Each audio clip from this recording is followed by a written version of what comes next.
Hey guys, Ryan Earnhardt here from CreativeSoundLab.tv. Well, today I'm just kind of goofing off with some gear in the studio. I borrowed a friend's DFAM and have it going into the pair of plasma racks.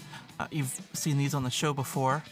Very, very cool type of distortion, a gate, a tremolo, LFO kind of thing, ring mod. So, this is a lot of fun. Today's video is really about experimentation, happy accidents, and just some of the fundamentals of gain staging. You'd be surprised what a difference it makes when you do a little bit of high passing before a distortion unit. That's actually pretty incredible, the difference. So, hang out, let's goof off with some gear and make some cool sounds. Okay, so, like I said, borrowed this DFAM from my friend Garrett over at Studio 412, and very cool, like, I love this thing. There's something very, like, human about it, just the way that the steps interact with the one before and the one after. That's really cool. It kind of pushes and shoves the beat. And it just really sounds cool. And so there's nothing plugged in. I literally just brought this thing over, plopped it down, turned it on, and I haven't really done anything else. Like 3 hours later, I've just been goofing off and I haven't really changed anything. It's been all about everything else. So I have the plasma racks here. I have an EQ that I have it running through. So I have some, some high passing here. This is what? This is at 8. This is also at 8. So I have a DI going right here. This is some high passing here. So I'm just kind of playing around with sounds and seeing how very small things affect the other. So enough talking. Let me show you a little bit about what I mean. Here we go.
Yeah, so it's really interesting. Every time I do this, I go to hit spacebar and nothing happens.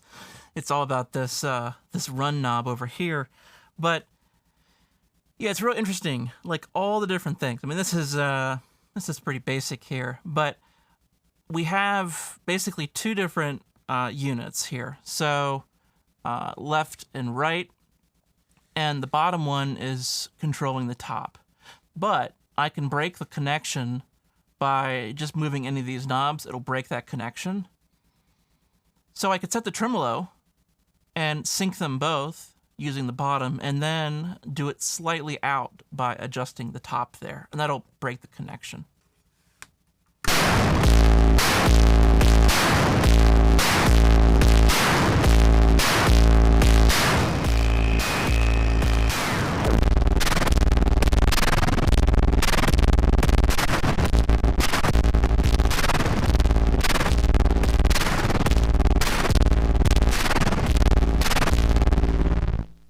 So there we, established kind of the rate ballpark, and then from here we varied it up because I wanted it to be in stereo, which was just super cool. I mean, if it's not crazy enough to have one of these, I've been lucky enough to, get to try out, both of these, which is, really cool. So, it's insanely cool because, distortion is not the same on left and right. I mean, there's going to be just very subtle differences, and that's what makes it stereo. I mean, the DFAM is a mono thing, right? But I'm making it stereo, which is insanely cool. Then the dynamic actually, if you go negative on this, it means that the attack will be no LFO, and then as it sustains, the LFO is going to kick in. LFO meaning tremolo. I guess I'm going back to my synth programming days, but so it'll kick in on the tremolo. Sorry, it'll kick on the sustain. Then here on the right side, it'll kick in on the attack. So tremolo on the attack, none on the sustain. And then here it's just indifferent. So that's what the dynamic does. And dynamic is super cool. Of course, now I've totally jacked this one up. So I think if you just move the knob a little bit, it syncs up and it's good to go. Let me show you a little bit about what that sounds like.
Yeah, that's definitely cool right there, because I had to kind of adjust the sustain of the DFAM over here and find the sweet spot. I mean, it's like really, really touchy, but when you find it, it's like, oh yes, that is awesome, you know?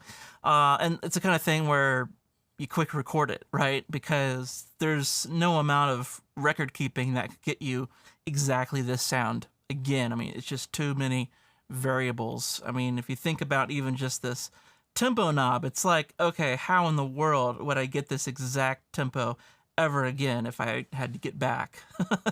So yeah, that's definitely really, really cool. Another thing that I was kind of experimenting with the past couple of days here is the idea of feeding different tones into this. So this is really overdriven, right? And I was kind of going for this industrial kind of thing, but I wanted to experiment with different tones and specifically high passing. So I have the the Audioscape EQPA. I have the AEA RPQ2, which has the 3 dB high pass, very, very gentle high passing from this DI unit right here. So this is 3 dB per octave, super, super gentle. And it's meant for ribbon mics because a lot of times they're overwhelmed with low end, and that's great for that application. But it's also something that I've been using for this. The DFAM puts out a lot of low end, and by shaving off in a very musical and subtle way, just shaving off a little bit of that low end, we have really big shifts in how the plasma overdrives. Really big shifts. So yeah, I was playing around with that, playing around with using the EQPA, and maybe we can get to some DI choices. It's amazing, just the choice of DI with the DFAM can change things. So yeah, I'll just kind of show you the different tones that I've been experimenting with here.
Yeah, so I mean, I don't even know where I'm going with this, to be honest, but it's really amazing how one little thing changes another, changes another.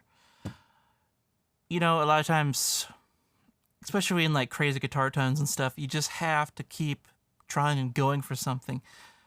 This is not really something that would ever happen in a commercial studio. I mean, it has to happen at a comfortable place in your house or whatever. You would never just like burn time on the clock at a commercial space and pay hourly to be able to do this sort of stuff. You need to be able to just, run it and be creative and do different stuff. So yeah, I had some fun doing this. I mean, this was kind of a different video for sure, but I'd love to know what you think of this video. And let me know if I should try these plasma racks on anything else. Or if you have another video idea, I'd love to hear it. I'll talk to you soon.